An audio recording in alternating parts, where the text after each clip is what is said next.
Hello hello hello hello hello सभी लोग भैया, कैसे हो कैसे हो कैसे हो सभी को जय श्री कृष्णा, राधे राधे।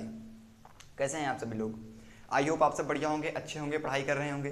क्या ये मेरा सुंदर सा मुखड़ा आपके सुंदर से आंखों तक पहुंच रहा है? और ये मेरी सुंदर सी आवाज़, मधुर सी आवाज़ आपके कानों तक पहुंच रही है तो जल्दी से बता दें। ठीक है, पहुंच रही है, एक नंबर आवाज़ जा रही है। किसी को भी किसी भी प्रकार की कोई दिक्कत हो तो जल्दी से बता दें, फिर स्टार्ट करते हैं। बताइए, चलें फिर स्टार्ट करें। ठीक है। So hello hello hello student, my self Anu Mishra and this is your son your beautiful channel side, यानी कि सब्जेक्ट एकेडमी लर्नर। उसके साथ साथ स्वागत करता हूं यूट्यूब के एक अमेजिंग ब्यूटीफुल से चैनल पे, सॉरी ब्यूटीफुल सी बैच पे, जिसका नाम है समाधान बैच। इस समाधान बैच के अंदर आपको क्लास 10th की मैथमेटिक्स की गारंटी मेरी है, फुली तैयारी करवाई जाएगी। अब थोड़ा सा मैं आपको एक बता देना चाहता हूं कि हाँ, अब मैं जानता हूं कई बच्चों कमेंट आ रहा था, मैं जानता हूं भाई हमारा सिलेबस थोड़ा सा पीछे चल रहा है, थोड़ा क्या कह सकते हैं कि थोड़ा ज़्यादा पीछे चल रहा है।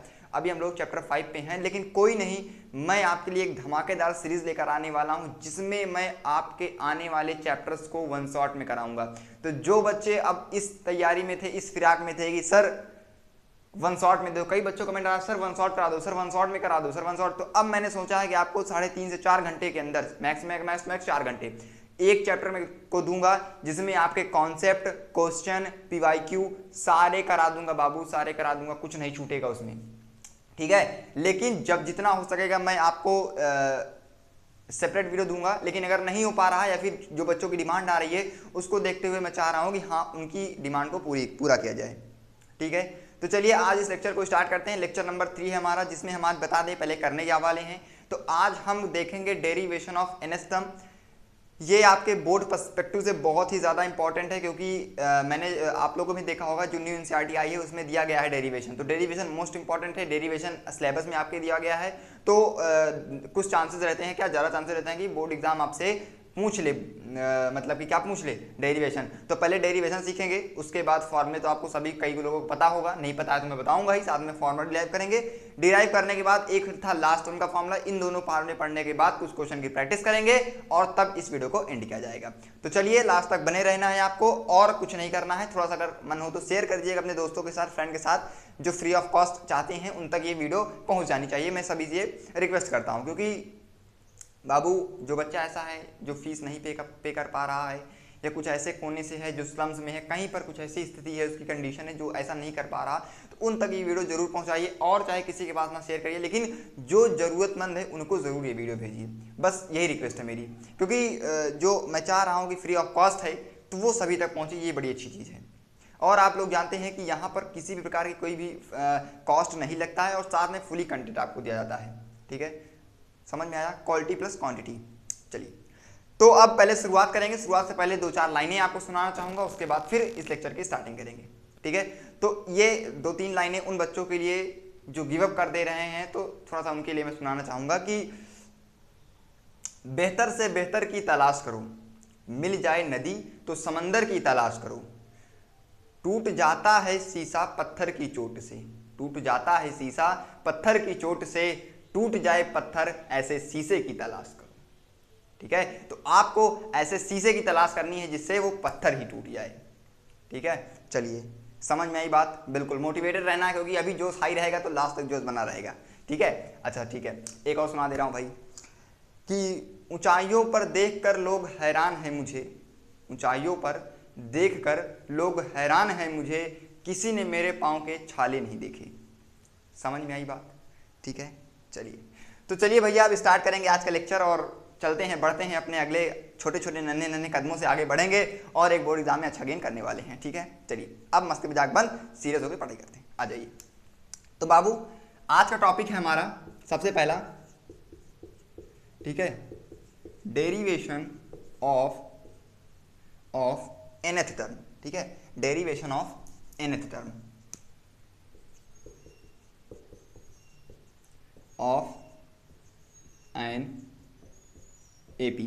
किसी भी एपी का nth टर्म क्या होता है पहले उसको देखेंगे, उसके बाद उसका जनरल फॉर्म सीखेंगे। सबसे पहले जो बैक बेंचर्स हैं वो डेरिवेशन नहीं सीखते हैं, तो उनके लिए भैया एक काम करो, याद कर लो कि an मतलब कि nth टर्म, an का मतलब क्या होता है, जैसे आपने पढ़ा होगा, देखो उसका सेम फॉर्मूला होता है an is equal to a plus n-1 into में डी, ये आपका फॉर्मूला है nth टर्म का। किसका फॉर्मूला? nth टर्म का। बताऊंगा, धैर्य रखो, सीरियस हो जाओ थोड़ा सा, ठीक है, बताऊंगा सभी चीजें। देखो nth टर्म का मतलब क्या होता है सर, अभी तो बता दिया कि डेरिवेशन सीखने वाले हैं nth टर्म का। What do you mean by nth term? सबसे पहला क्वेश्चन आता है बच्चों के मन में कि sir what do you mean by nth term. देखो जरा ध्यान से देखना है कि nth टर्म होता क्या है। nth टर्म का मतलब ये है कि अगर कोई एक एपी है, एपी का मतलब लिस्ट ऑफ नंबर्स है, कोई एक बहुत सारे नंबर्स हैं, उनकी एक लिस्ट लिखी गई है, उसमें मुझसे पूछा जाए कि बताओ 10th टर्म। 10th टर्म मतलब nth टर्म मतलब कुछ कोई भी टर्म हो सकता है, मैं आपसे कोई भी टर्म की बात कर रहा हूँ, जैसे कि nth टर्म कैसे, मान लो मैंने को एपी लिखी 2 4 6 8 10, हमने एक एपी लिख दी, यहाँ तक कोई दिक्कत नहीं सर, बिल्कुल नहीं। 2 4 6 8 10 हमने लिख दिया। अब मैं आपसे पूछूं कि यहाँ पर बताओ बाबू सेकेंड टर्म, क्या बताओ? Second term. क्या बताओ? Second term. तो सेकेंड टर्म यहाँ से क्या है? 4 है, आपने बता दिया क्योंकि आपने देखा, बता दिया, ठीक है। लेकिन अभी मैं आपको ऐसे नंबर लिखता चला जाऊं कहां तक? Up to 1000। अब मैं बोलूं कि इसका 20th या फिर इसका 50th टर्म बताओ। क्या बताओ? इसका 50th टर्म बताओ, मतलब कि 50वां टर्म कितना होगा? तो इसको निकालने के लिए ये फॉर्मूला आया क्या? nth term. जैसे आपसे बोलूं कि क्या बताओ? 50 की वैल्यू बताओ, मतलब कि इसका 50th टर्म बताओ, मतलब 50वां टर्म। तो क्या इसके लिखोगे क्या ऐसे? बोर्ड एग्जाम में ऐसे लिखोगे तो नहीं कि सर अभी 1 2 3 4 5 6 7 8 9 10 ऐसे करते करते 50, नहीं बाबू, ऐसे नहीं लिखना। इसका एक सेपरेट फॉर्मूला बनाया गया है जो कि था an is equal to a plus n minus 1 into d. an is equal to a plus n minus 1 into d, जहां पर a क्या है कई बार बता चुका हूं, फर्स्ट टर्म यानी कि पहला टर्म। d क्या है? कॉमन डिफरेंस है। d क्या है बाबू? कॉमन डिफरेंस है। d क्या है बाबू? कॉमन डिफरेंस है। n माइनस वन का मतलब बाबू ये होता है कि मैं जिस नंबर की तलाश कर रहा हूं, जैसे मैं यहां पर 50वें टर्म की तलाश कर रहा हूं, खोजबीन क्या कर रहा हूं, यहां पे मैं कुल मिला के इन्वेस्टिगेशन किसी कर रहा हूं 50वें टर्म की, तो यहां पर n की वैल्यू कितनी हो जाएगी? For this n is equal to 50। क्या मेरी बात इतनी समझ में आएगी? नहीं। अब मैं आपसे कहूं नहीं 50 नहीं, आप क्या निकालो? आप निकालो चौथा टर्म, बोलूं चौथा टर्म निकालो, तो n की वैल्यू कितनी रख दोगे बाबू? n की वैल्यू दोगे 4th। क्या इतनी बात मेरी समझ में आ गई कि नहीं? ठीक है, फॉर्मूला एक बार और देख लो, an is equal to a plus n minus 1 into d. an is equal to a plus n minus 1 into D, ये आपका फॉर्मूला है। d क्या है? d कई बार बता चुका हूं, d is basically common difference, ठीक है। d क्या है? d is basically common difference and a is first term and n is the number of term which I have find, ठीक है, जो कि हमको निकालना है। क्या मेरी बात इतनी समझ में आएगी? नहीं। ठीक है, ठीक है, जल्दी से बता दें ताकि मैं आगे बढ़ सकूं। अभी आप इतना समझ गए हो तो फिर इसके डेरिवेशन पे चलते हैं, क्योंकि फिर बाद में फॉर्मूले पे अपन को किच नहीं चाहिए, ठीक है, अपन को बाद में फॉर्मूले पे नहीं चाहिए, इसलिए पहले समझा दिया कि an क्या होता है बाबू? an का मतलब होता है जिस टर्म को आप पता करो। जैसे मालूम मैं चौथे टर्म को पता कर रहा हूँ तो मैं यहाँ लिखूंगा a4, मैं कौन सी टर्म पता कर रहा हूँ? a4। an का मतलब जिस टर्म को मैं पता करना चाह रहा हूँ, दैट बेसिकली n, ठीक है। अच्छा, a क्या है? First term. n क्या है? जिस टर्म को पता करना चाह रहा हूं, and d is basically common difference. क्या मेरी बात इस फॉर्मूले को देख करके किसी को भी कोई दिक्कत तो नहीं? किसी को कोई दुख दर्द पीड़ा चिंता तनाव उल्टी वगैरह तो नहीं हो रही ना? नहीं सर, बिल्कुल नहीं। चलो ठीक है, चलिए अब इसके प्रूफ पे चलते हैं। आ जाओ। हमने प्रीवियस लेक्चर में आपको एक टर्म बताई थी जिसका नाम था जर्नल टर्म। अब उसकी सहायता से इसको प्रूफ करेंगे। देखो, हमने आपको जर्नल टर्म बताया था, क्या सर बताया था? a plus d, a plus 2d बिल्कुल, a प्लस 3d बिल्कुल, a plus 4d and so on. वो जितनी बड़ी एपी होगी उतनी बड़ी आपकी जनरल फॉर्म बनती चली जाएगी। लेकिन बेसिकली फंडा यही है कि a plus d, a plus 2d, a plus 3d, a plus 4d, इस पर हमने पीएचडी कर रखी है तो इस पर ज़्यादा बात नहीं करेंगे।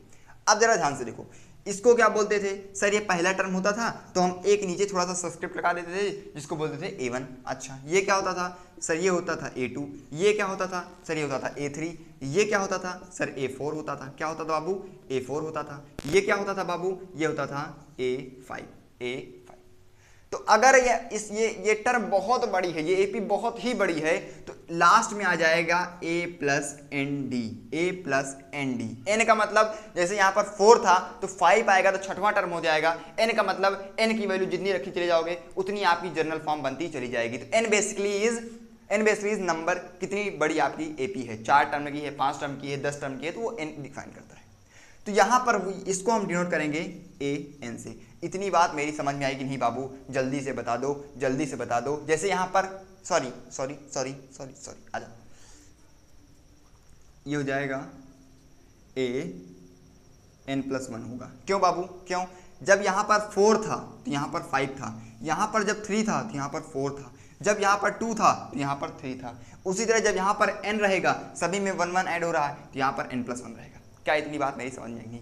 इसका कोई यूज़ नहीं है, बस समझा रहा हूँ, बता रहा हूँ, ध्यान से देखना।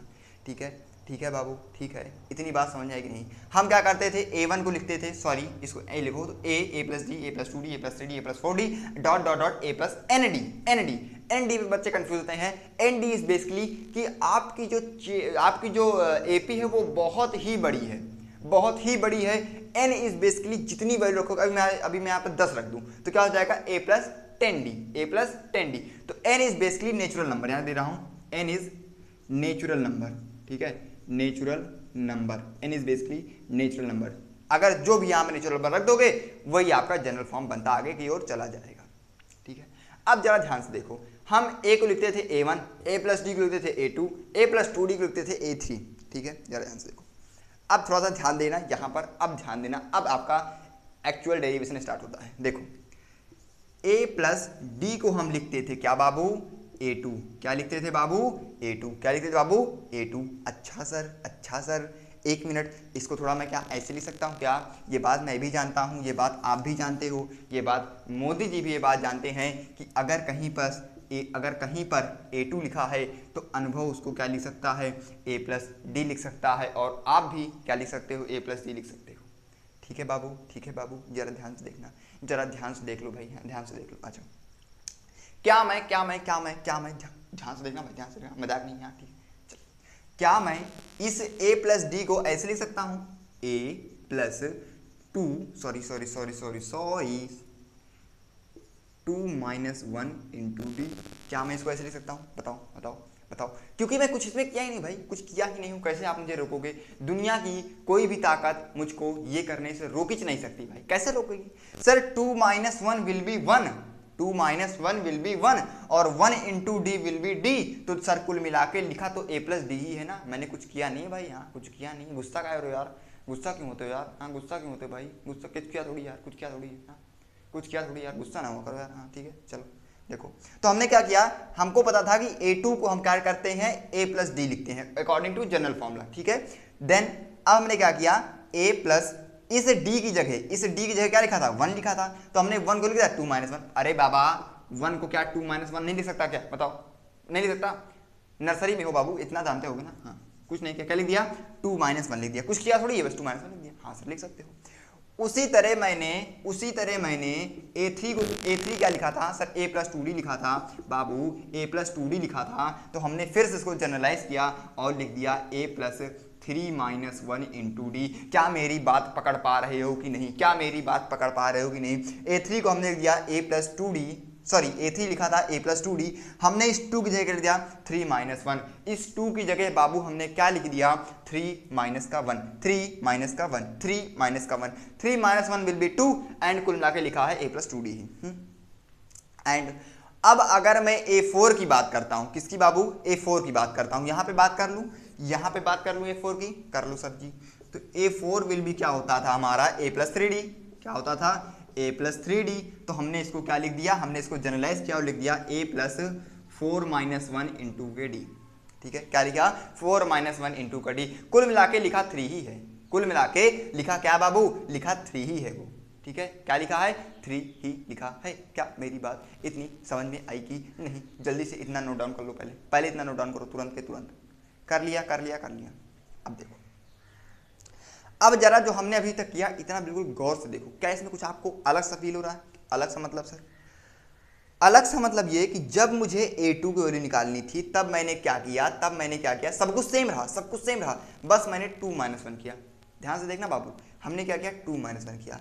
जब हमको a3 की वैल्यू निकाली, यानी कि हमको क्या निकालना था, थर्ड टर्म निकालना था। क्या निकालना था, थर्ड टर्म, मतलब तीसरा टर्म जब हमको निकालना था, तो हमने क्या किया, a प्लस 3 माइनस 1 किया, कुछ चेंज नहीं किया, बस टू की जगह क्या किया, थ्री किया, क्योंकि मुझे तीसरा टर्म निकालना था। जब मैं चौथे पे गया तो मैंने कुछ नहीं किया, बस थ्री की जगह क्या लिखा, फोर लिखा, थ्री की जगह क्या लिखा, फोर लिखा, थ्री की जगह क्या लिखा, फोर लिखा, four minus one into D, four minus one into D, four minus one into d. क्या मैं कुछ चेंज कर रहा हूं क्या मैं कुछ चेंज कर रहा हूं क्या? नहीं सर, आप कुछ चेंज नहीं कर रहे हो, सिर्फ चेंज कर रहा हूं मैं, अगर मुझे चौथा टर्म निकालना हो रहा तो मैं चौथे टर्म को लिख रहा हूं। तो बाबू सिंपल सी बात है, अगर मुझे nth टर्म निकालना होगा तो मैं क्या रखूंगा बता दो, तो मजा आ जाए, फिर इसी बात पे मजा आ जाए। तो अगर बाबू मुझे an की वैल्यू निकालनी है, मतलब कोई भी टर्म पता करना है जो मुझे नहीं पता है, तो सिंपल मैं वही लिखा रहने दूंगा a प्लस, बस इस 3 की जगह क्या लिख दूंगा, इस 3 की जगह n डाल दूंगा और कुछ नहीं करूंगा। तो मैं इस 4 की जगह लिख दे रहा हूं n minus one into d, this will be the required formula which I have written first. बताओ, अबे नहीं दिख रहा क्या? बोलना चाहिए ना, बोलना चाहिए ना, बोलना चाहिए ना, बोलते नहीं यार तुम लोग, ऐसे तो बहुत चपड़ चपड़ करते रहते हो। अभी लाइव क्लास ले लूँ तो फिर चैटें नहीं बंद होगी, और ऐसे बता नहीं रहे हो सर, दिख नहीं रहा, कोई बात नहीं बाबू, लिख रहा हूँ, परेशान ना हो। इतनी बात समझ में आई, इतनी बात समझ में आई। अब देखो, अब मैं जो बोलना चाह रहा हूँ उसको ध्यान से देखना, ध्यान से सुनना, ध्यान समझना। देखो यहाँ लिख दूँ, ठीक है सर। देखो, जब आपको चौथा टर्म निकालना था तो आपने लिखा 4 माइनस वन इंटू डी, तो जब मुझे nth टर्म निकालना होगा तो मैं an इज इक्वल टू क्या लिख दूंगा, a plus n minus one into D. यही हमने, अगर आपको याद हो तो पहले फॉर्मूला यही लिखा था। क्या लिखा था? an is equal to a plus n minus one into d. अब आपको प्रूफ कैसे करना है ये तो हमने आपको समझाया कॉन्सेप्चुअली, लेकिन आपको बोर्ड एग्जाम में ऐसे नहीं करना। बोर्ड एग्जाम पहले लिखना पड़ेगा कि according to general form this, ऐसे लिखना है, ठीक है, अकॉर्डिंग जनरल फॉर्म, फिर ये लिखना है, फिर लिखना है कि on the other hand we called a2 is equal to a plus t d and a3 is equal to a plus two d, then we have calculated that also can be represented as a plus d is equal लिख सकते हो आप कि a plus two minus one into d, ऐसे उनको express करना है। उसके बाद फिर लिखोगे and this will be continue, and ऐसे डॉट डॉट लगा देना, इसका मतलब वो समझ जाएगा एग्जामिनर, ठीक है, ऐसे डॉट डॉट लगा देना, इसका मतलब वो समझ जाएगा कि क्या कहना चाह रहा, अभी कंटिन्यू है, चलता चला जाएगा। उसके बाद आपको ये वाली लाइन लिखनी है कि जब मुझे an निकालना है तो an will be a plus n minus one into d, जहां पर n क्या है, जो मुझे टर्म पता करना है। जैसे मुझे यहाँ पर क्या पता करना था, दूसरा टर्म, तो यहाँ पर मैं 2 रखा हूँ। जब मुझे तीसरा पता करना था तो मैं यहाँ पर 3 रखा। जब मुझे n पता करना था मैं यहाँ पर n लग दिया। कुछ क्या थोड़ी है, कोई प्रूफ नहीं बाबू, यही प्रूफ है इसका, जो आपके एनसीईआरटी में दिया गया है, यही प्रूफ है सिर्फ, ठीक है, कि जब मुझे n टर्म निकालना है तो मैं इस जगह n रख दूंगा। अब n का मतलब मुझे 10वां टर्म निकालना है, a10 is equal to a plus 10 minus one into D.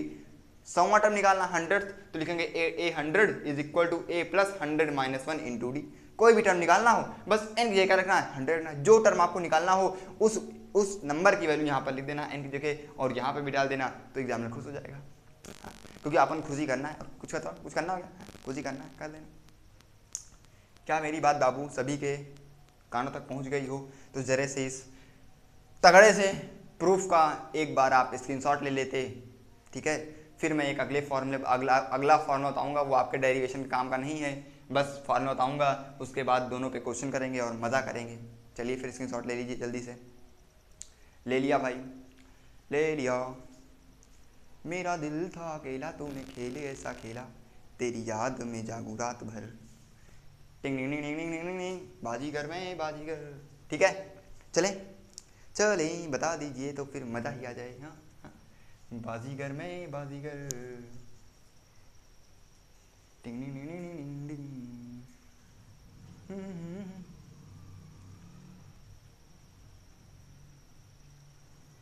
चलो भैया, चलो हो गया, ठीक है। तो अभी तक हमने क्या सीखा, nth टर्म का फॉर्मूला सीखा, which is equal to an is equal to a plus n minus one into D. आज थोड़ा गला खराब है गला खराब, थोड़ा ज़्यादा तेज नहीं बोल पाऊंगा। अभी पहले बहुत तेज बोल दिया, अब उतना तेज नहीं बोल पाऊंगा, लेकिन आवाज़ सभी के कानों तक पहुंचेगी, ये मेरी गारंटी है। तो डेरिवेशन करा दिया, अब इसको इरेज करते हैं और एक अगले फॉर्मूले की ओर बढ़ते हैं।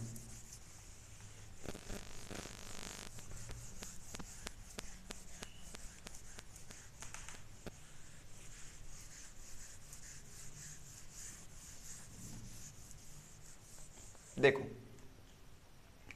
ठीक है, चले बताएं। देखो, जैसे मान लो ये फॉर्मूला है लास्ट टर्म का, किसका है, last term of an AP.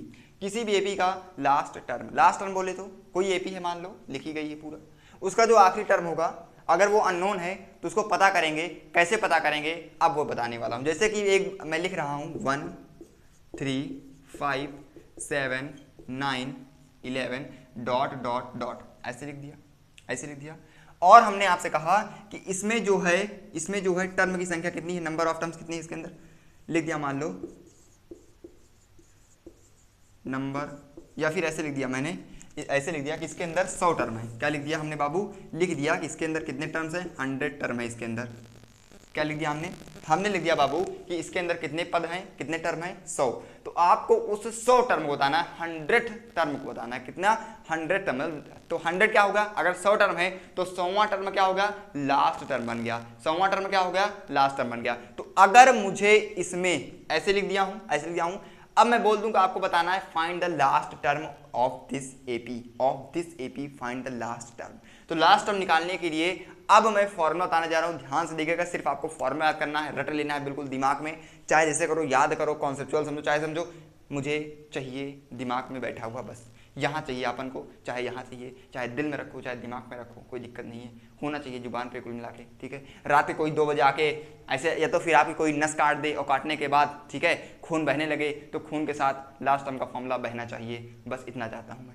चलो, तो फॉर्मूला है बाबू l is basically last term. तो L is equal to A plus M minus 1 into d, ठीक है, वेयर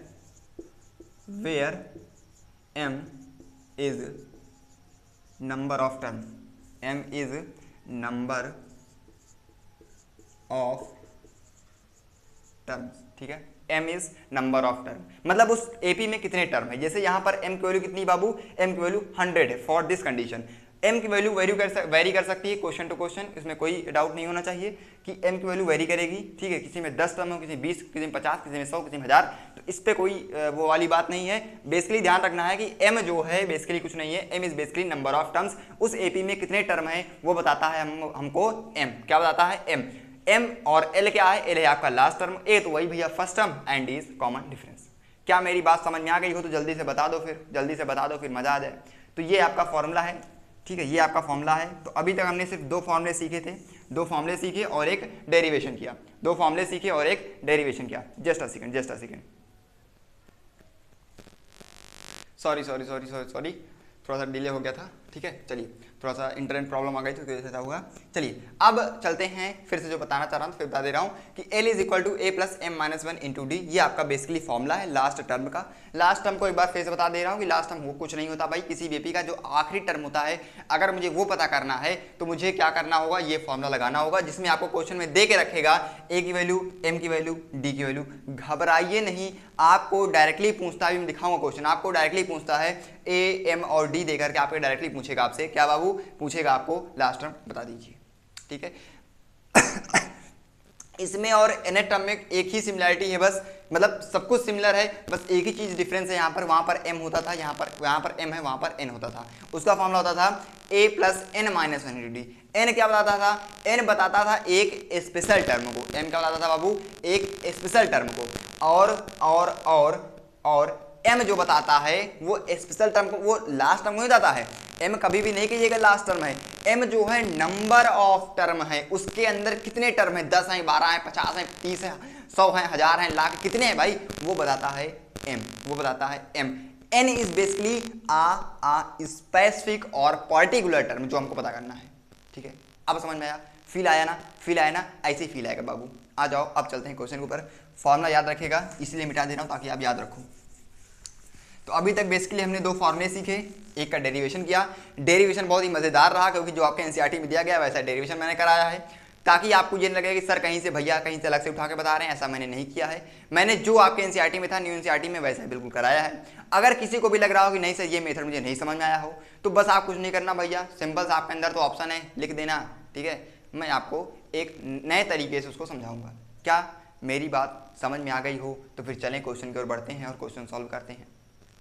चलें आ जाओ, पहला क्वेश्चन है find the 10th term of N AP। हमको एक AP दी गई है, उसका हमको क्या बताना है, 10वां टर्म बताना है, ठीक है। क्वेश्चन क्या है लिख दो भाई, ठीक है। देखो जरा ध्यान से, क्वेश्चन है find the 10th term of this AP, इसका 10वां टर्म बताना है। कौन सा है? 2 7, देखो एपी हमको दी गई है 2, 7, 12 डॉट डॉट डॉट। ठीक है, ठीक है, पहले वीडियो को पॉज करो, अटेम्प्ट करो। आ रहा है बहुत अच्छी बात है, नहीं आ रहा तो और अच्छी बात है, क्योंकि गलतियों से इंसान सीखता है। चलो चलो चलो चलो, देर मत करो, देर मत करो, देर मत करो, देर मत करो, देर मत करो, कहीं देर ना हो जाए, कहीं देर ना हो जाए। चलो, ये 7 है बाबू, ये 7 है। ठीक है, बताएं बताएं। ठीक, देखो अब हमसे पूछा गया है 10वां टर्म, हमको एक एपी दी गई, इसका 10th टर्म पूछना है। अब कुछ बच्चे क्या करेंगे, जो बैक बेंचर्स होते हैं, लेजेंड जिसको बोलते हैं, मेरे नज़र में कोई लेजेंड नहीं होता, पता नहीं कौन क्या क्या क्या क्या नया वर्ड बना दे रहे हैं। ठीक है, ये सोशल मीडिया वाले, मुझे खुद ही नहीं पता चलता है। कोई सिग्मा मेल बना जा रहा है, कोई लेजेंड बना जा रहा है, क्या भाई ये क्या है? क्या है यार, क्या ये सब देखना पड़ रहा है? देखो, तो अब कुछ बच्चे ऐसे होंगे जो बोलेंगे सर 2 7 12 है, 10वां टर्म पूछ रहा है, 3 टर्म में लिखा गया है, अब इसमें जितने का डिफरेंस हो जोड़ जोड़ के जोड़ ऐड ऑन करके लिखते चले जाऊंगा, आ जाएगा। बाबू ये क्या कर रहे हो यार, क्या कर रहे हो भैया, ये समझ नहीं आ रहा है। अभी फॉर्मूला पढ़ा है ना, वो वाला लगाना है, 10th टर्म। अब जैसे हमको दिमाग में पड़ा कि 10वां टर्म पूछ रहा है, मतलब एक स्पेशल की बात कर रहा है, जैसे मैं आपके लिए स्पेशल हूँ, किसी के लिए मैं भी स्पेशल हूँ, उसी तरह ये भी मेरे लिए स्पेशल है। समझ रहे हो, समझ रहे हो? हाँ, तो 10th टर्म पूछना है, 10वां टर्म पता करना है, 10वां टर्म पता, मतलब 10th टर्म पता करना है, मतलब एक स्पेशल टर्म पता करना है। तो स्पेशल के लिए स्पेशल का फॉर्मूला जो कि होता था an is equal to a plus n minus 1 into मेडी। ठीक है, हमको कौन सा टर्म पता करना है? 10वां टर्म। तो मैं यहाँ लिख दूंगा a10 is equal to a plus 10 minus 1 into d. उसी तरह a प्लस 10 माइनस 1 9d, तो ये हो गया आपका 9d। इतना भी हमारा एक्सप्रेशन बन चुका है, इतना भी हमारा एक्सप्रेशन बन चुका है। पहले इतना लिखो, आगे बात करेंगे। ठीक है, पहले इतना लिखो, लिख लिया, लिख लिया, चले आगे, चले आगे। ठीक है, तो क्या लिखा अभी आपने? an, मतलब हमको क्या निकाला? 10वां टर्म निकालना था, तो हमने n की जगह 10 रख दिया। ठीक है, कुछ नहीं किया भाई। अब देखो, अब क्या करेंगे, अब क्या करेंगे, अब हमको चाहिए a और d। सिंपल सा है, एक वैल्यू यहाँ पर 2 दी ही गई, सभी को दिख रहा है। डी क्या निकालना है? डी कैसे निकालते हैं? दो टर्म के बीच का डिफरेंस। तो जैसे यहाँ पर क्या है, जैसे 7 माइनस 2 कर लो तो 5 आ जाएगा, या फिर इन दोनों के बीच का निकाल लो, दोनों ही सेम रहेगा, या फिर 12 माइनस 7 कर लो तभी 5 आएगा। कुल मिला के कॉमन डिफरेंस 5 आएगा। कॉमन डिफरेंस निकालना कई बार सिखा चुका हूँ, अब कॉमन डिफरेंस नहीं निकालूंगा दोबारा। ठीक है, तो यहाँ पर आ गया 5, तो लिख दो एक वैल्यू है 2 प्लस 9 इंटू 5, तो 2 प्लस 45 देन 47। तो भैया इसका 10वां टर्म क्या होगा? 47 होगा। इसका 10th टर्म क्या होगा? 47 हो गया। बहुत आसान सा क्वेश्चन, बहुत आसान सा क्वेश्चन। ठीक है, चलिए अब फिर से इसको चेंज कर दे रहा हूँ। सिर्फ क्या चेंज करूंगा, देखो अब मैं इसी क्वेश्चन में थोड़ा सा चेंज कर देता हूँ। कैसे पूछ सकता है आपसे? ठीक है, कैसे पूछेगा, देखो पूछे कैसे। आपसे कहेगा क्या करो, 20 टर्म बताओ। क्या बताओ? 20 टर्म बताओ। एपी आपको देगा, एपी आपको दे सकता है, मान लो ओ ओ ओ ओ ओ ओ ओ एपी कौन सी दे दूं, या फिर लिखो ऐसे भी दे सकता है, वेयर, ठीक है, टर्म, ठीक है, ऑफ एन एपी, ठीक है बाबू, where a is equal to 4 and d is equal to minus का 2, ऐसे बोलेगा। ऐसे ही बोल सकता है कि आपको डायरेक्टली क्या दे दे, डी और ए दे दे। क्या दे दे? ए और डी, मतलब कि डायरेक्टली दे दे, तो आपको फिर निकालने की कोई ज़रूरत ही नहीं, फिर आप डायरेक्ट फॉर्मूले में पुट कर सकते हो। कौन सा निकालना है? 20 टर्म निकालना है। तो a n is equal to A plus N minus 1 into में डी। ठीक है, तो ए 20, क्योंकि मुझे 20वां टर्म निकालना, तो ए 20 इज इक्वल टू, ये सब्सक्रिप्ट है भाई, ये सब्सक्रिप्ट है, इससे मत डरो। ठीक है, बस ये बोल रहा है कि इसकी वैल्यू है, और ए की वैल्यू यहाँ पर कितनी है? 4 है, प्लस एन कितना है? 20 माइनस का 1, डी की वैल्यू कितनी है? माइनस का 2 है, तो माइनस का 2 कर देंगे। उसके बाद ये हो जाएगा 4 प्लस इसको करेंगे माइनस, तो आ जाएगा 19 इंटू माइनस का 2, तो 19 दूना 38, यानी कि माइनस का 38, तो माइनस का 38 हो जाएगा। तो ये ऑप्शन आ जाएगा आपका माइनस का 36। क्या आ जाएगा? माइनस का 30, सॉरी माइनस का 34। कुछ नहीं करना है, कुछ नहीं करना है, बस फॉर्मूला याद रखना है, a plus N minus 1 into d. क्या याद रखना है बाबू? a plus N minus 1 into d. क्या मेरी बात सभी को समझ में आ गई हो? तो जल्दी से बता दें, अपने अगले टाइप के क्वेश्चन की ओर बढ़ेंगे। ठीक है, जल्दी से बता दो, जल्दी से बता दो, फिर मज़ा आ जाए भाई, मज़ा आ जाए। जल्दी बता दो। जल्दी बता दो, जल्दी बता दो भाई, फिर मज़ा आ जाए यार। बता दो बता दो बता दो बता दो बता दो। चलिए आ गया ना, ठीक है। अब एक बढ़ते हैं बढ़िया से क्वेश्चन के ऊपर, जो आपके एनसीईआरटी में भी है, एक बार बोर्ड एग्जाम ने भी पूछा है, एक बार बोर्ड एग्जाम पूछा है, इसको डिस्कस करेंगे। कह रहा चेक वेदर क्या लिख रहा है देखो,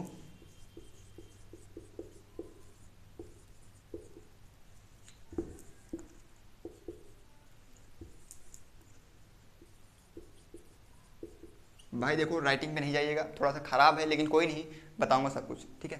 300 मनी था,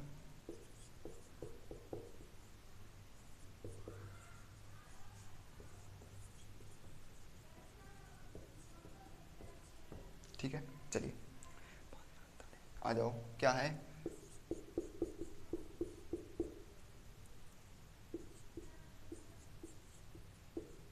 ठीक है, ध्यान से देखो। कह रहा है कि चेक वेदर 301 यानी कि check whether 301 is a term of this AP.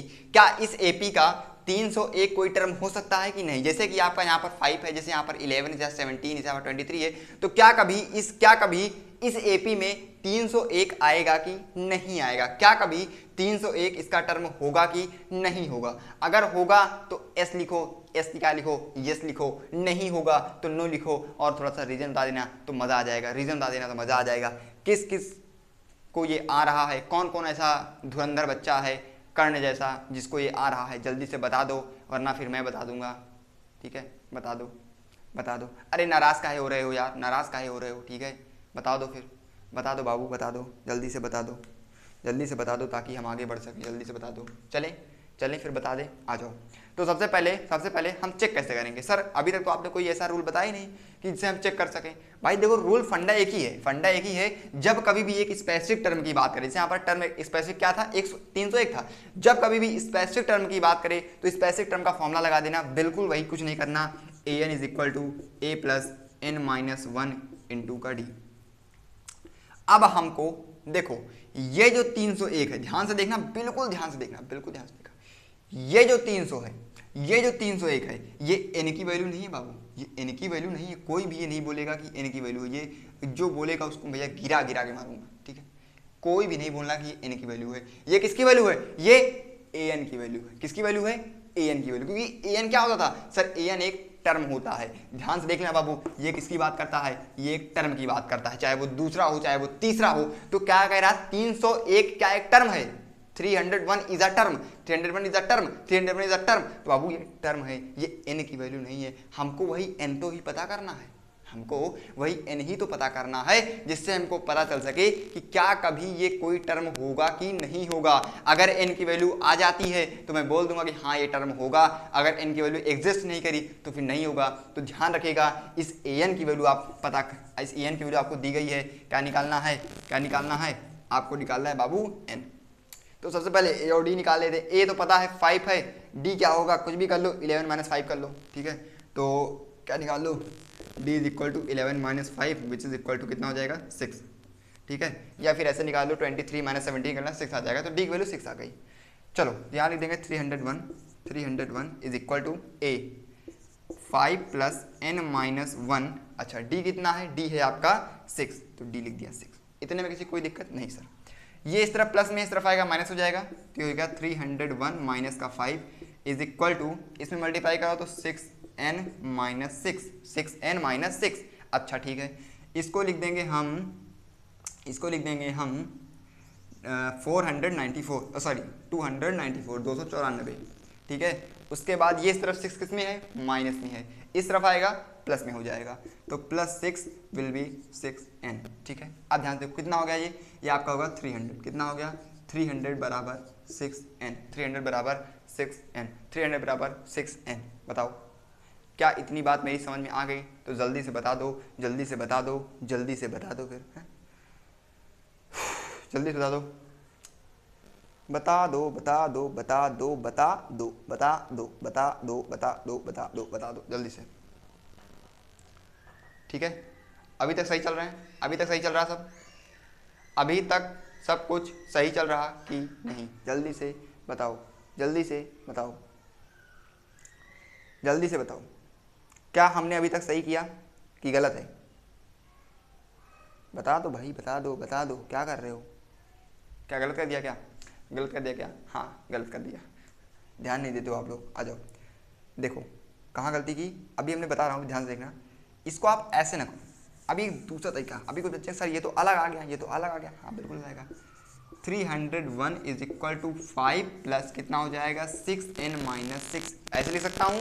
इसको क्या किया, मल्टीप्लाई कर दिया।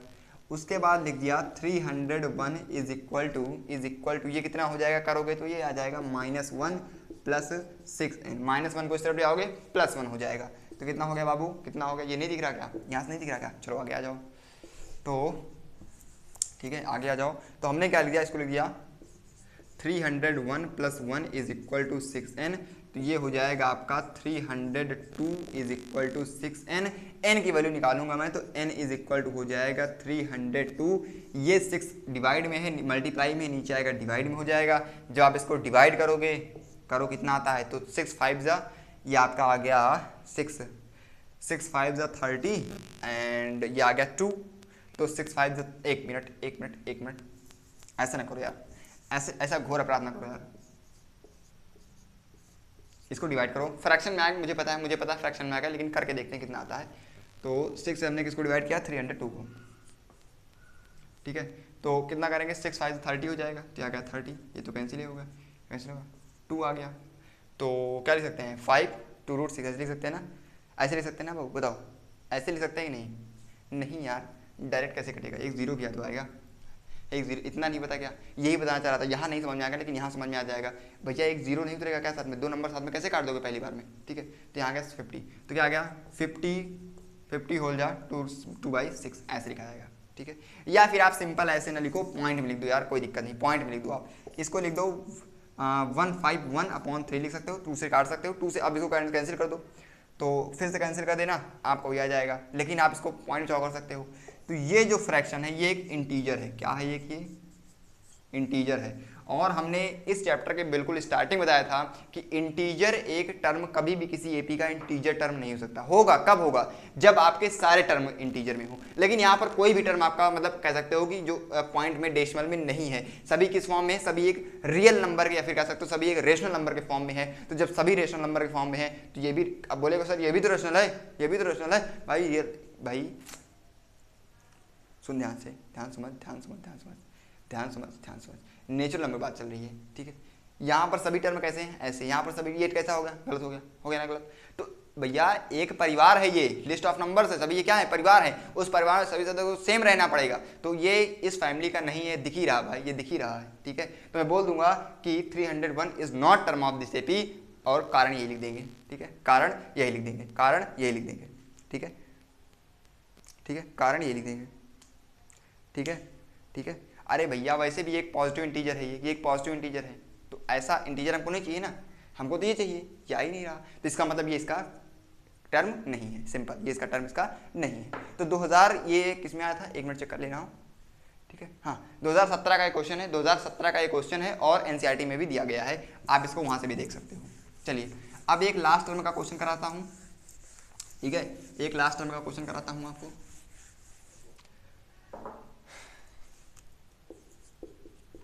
find the last term of an AP whose A is equal to 4, D is equal to -9 and there is 25 term in this AP। उस AP में कितने term है, 25 term है, ए की वैल्यू है 4, डी की वैल्यू है 9।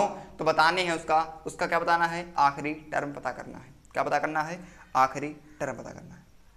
ठीक है, चलो बता दो, चलो बता दो भाई, बता दो यार, बता दो, फिर मज़ा आ जाए, बता दो। लास्ट टर्म बताओ, इसका लास्ट टर्म बताओ। चले ठीक है, वही फॉर्मूला रखेंगे, सिंपल लास्ट टर्म वाला। तो L is equal to simple क्या होता था, L is equal to simple क्या होता था sir, L is equal to होता था A plus M minus 1 into में डी। तो ए की वैल्यू यहाँ पर कितनी है, 4 है, तो 4 प्लस एम की वैल्यू कितनी है, 25 है, 25 माइनस 1, डी की वैल्यू कितनी है, माइनस का 9 है, तो माइनस का 9 लिख दिया। उसके बाद फिर लिखेंगे तो आ जाएगा 4 प्लस देखो ऊपर लिख दे रहा हूँ, ठीक है। देखो तो आएगा 4 प्लस ये हो गया 25 माइनस 24 और इंटू का माइनस का 9, ठीक है। मैं से मल्टीप्लाई कर दूँ तो 4 प्लस तो 9 4 ज़ा 36 का 6 कैरी आया 3 एंड 1 मिनट 9 4 36 6 9 2 ज़ा 18 18 18 3 21 तो 216, ठीक है। 216 ऐड कर देंगे 212 आ जाएगा, ठीक है। तो answer will come out minus का 212 माइनस का 212। बताओ समझ में आया? समझ में आया सभी को? सभी को समझ में आया? सभी को समझ में आया? ठीक है, सभी को समझ में आया? कुछ नहीं किया, सिंपल लास्ट टर्म का फॉर्मूला रखा जो कि होता था a plus M minus 1 into D, A plus M minus 1 into D. एक क्वेश्चन और करते हैं, एक क्वेश्चन और करते हैं, ठीक है। ठीक है चलिए, ठीक है, इतना सब सेम रहेगा। यहाँ से चेंज होगा, यहाँ से चेंज होगा, यहाँ से चेंज होगा, यहाँ से चेंज होगा। चलिए हाँ, ऑफ एन एपी, ठीक है। एपी आपको दी गई है क्या?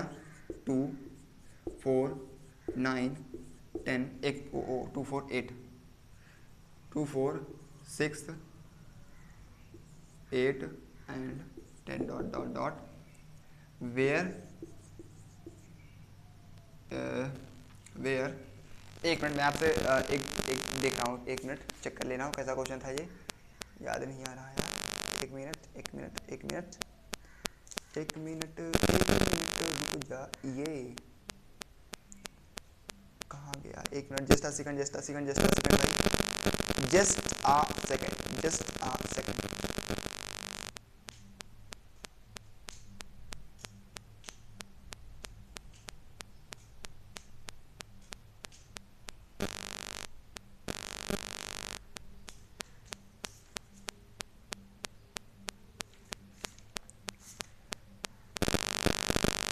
चलिए आ गया, हाँ ठीक है। लिखा था where in this AP have 15th term. कितने टर्म है? 15 टर्म है। तो आपको लास्ट टर्म पता करना है। क्या पता करना है? Last term. तो फॉर्मूला रखो L is equal to A plus M minus 1 into D. कई बार लगा चुका हूँ, फिर से बता दे रहा हूँ। तो एल इज इक्वल टू ए की वैल्यू कितनी है सर? 2 है तो 2 लिख दिया, प्लस एम की वैल्यू कितनी है? 15 तो 15 माइनस 1 एंड डी की वैल्यू कितनी है? निकाल लो भाई, 2 है तो 4 माइनस 2 2 तो डी की वैल्यू कितनी है? 2 है। तो आ जाएगा 2 प्लस 14 इंटू 2 तो 2 प्लस 28 तो विल बी 30। क्या मेरी बात इतनी समझ में आ गई हो तो जल्दी से बता दें। और अब इस लेक्चर को यहीं पर एंड करेंगे, ठीक है। इस लेक्चर को यहीं पर एंड करेंगे। आई होप आपको अब इस लेक्चर में किसी भी प्रकार की कोई भी दिक्कत नहीं होगी। इससे जितना भी मैंने पढ़ाया है आप एक्सरसाइज 5.2 बिल्कुल ही लगा ले जाओ, कहीं पर कोई भी दिक्कत नहीं आएगी। जितना मैंने बताया है बस इतना फॉलो करना है। इसके बाद आपको 4.5 में किसी भी प्रकार की कोई भी दिक्कत नहीं होगी, ये गारंटी मेरी है। अगर दिक्कत होती है आपको तो मैं कई बार बोल चुका हूँ, आप कमेंट करिए, मैं उसका रिप्लाई करूँगा। बाकी चलते हैं, अब जाने का वक्त हो चुका है। हम मिलेंगे आपसे अपने अगले लेक्चर में, यानी कि नेक्स्ट लेक्चर में, जो कि हमारा होगा इस चैप्टर का लास्ट लेक्चर। एक बार जाते जाते मैं फिर बता दे रहा हूँ कि ये जितना मैं करा रहा हूँ ये आपके न्यू एनसीईआरटी बोर्ड पर्सपेक्टिव के सिलेबस के अकॉर्डिंग है, ठीक है। सिलेबस अकॉर्डिंग है। जो बच्चा यूपी बोर्ड का है या किसी भी अदर स्टेट का है तो वो उनके हो सकता है कुछ थोड़ा बहुत इधर उधर हो तो वो एडजस्ट कर सकता है। अगर उनको लगता है कि नहीं सर कुछ होता है कुछ छूट रहे हैं तो मुझे कमेंट करिए, मैं हो सकता है उसके ऊपर एक अलग से स्टेट बोर्ड वालों के लिए एक आध वीडियो अपलोड कर दूंगा, ठीक है। बाकी स्पेशल फॉर सीबीएसई बोर्ड इतना ही आप में एक टॉपिक और बचा हुआ है, उसको हम सरप्राइज है अगले लेक्चर में आएंगे तो बताएंगे। तब तक के लिए बने रहिए एंड जाने का वक्त हो चुका है तो एक अच्छी सी स्माइल के साथ मुस्कुराते रहें, हंसते रहें, पढ़ाई करते रहें, जोश अपने का हाई रखिए। मिलेंगे हम अपने अगले लेक्चर में, तब तक के लिए बने रहिए हमारे साथ and stay connected, stay educated, take care, thank you so much, Radhe Radhe.